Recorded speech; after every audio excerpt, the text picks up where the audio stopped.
Video में मैं आपको बताने जाऊंगा कि आपको घर पे कैसे व्हीलचेयर को रिपेयर करना है ताकि आपको किसी मैकेनिक की ज़रूरत ना पड़े, आपको किसी पर्टिकुलर पर्सन की ज़रूरत ना पड़े जो ट्रेन हो इस चीज़ का।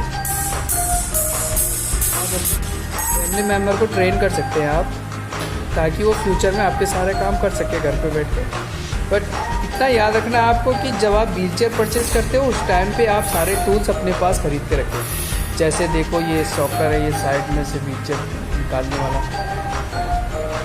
कैस्टर निकालने वाला, और ये देखिए ये सारे टूल्स आपके पास अवेलेबल होने ज़रूरी है ताकि आप इजीली कर सको घर में बैठ के। किसी को कन्विंस करके आप अपने दोस्तों को या भाई को या फैमिली मेम्बर कोई भी हो आप इजीली कर सकते हो। और साथ में ही मैं बताऊंगा आपको,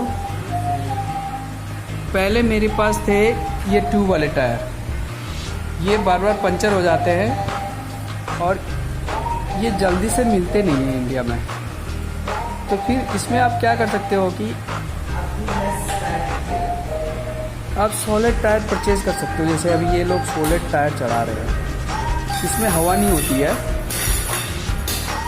ये आपकी थोड़ा व्हीलचेयर इसको मूवमेंट में थोड़ी दिक्कत आती है, स्पेशली क्वाड्रिप्लेजिक हैं उनको मूवमेंट में दिक्कत आती है क्योंकि ये सॉलिड टायर होता है। जैसे आप रैंप पे चढ़ रहे हो ऊपर तो थोड़ा आपको इस पर सपोर्ट कम मिलेगा, कोई हार्ड हो जाती है चढ़ाने के लिए ऊपर।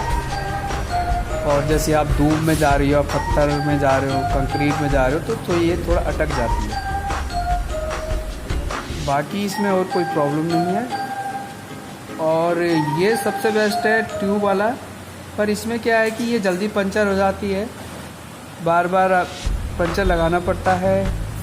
हाँ, या आप इसको अच्छे से केयर कर रहे हो, आप ज़्यादा जंप नहीं कर रहे व्हीलचेयर को, आप स्मूथली चला रहे हैं या किसी कंकड़ पत्थर में या कहीं भी नहीं ले जा रहे हो तो आप ये ट्यूब वाले टायर यूज़ कर सकते हो। अदरवाइज़ आप ये सॉलिड टायर यूज़ करना ताकि मैं जैसे अभी इसको यूज़ करूँगा। मैंने ऑलरेडी यूज़ किए हैं ये 2 साल, तो मेरा इसका एक्सपीरियंस ज़्यादा अच्छा रहा।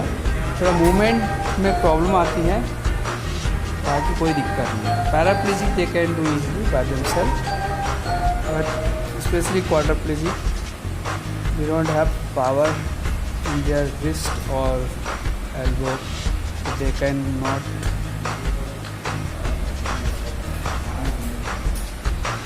अभी ये देखो ये व्हीलचेयर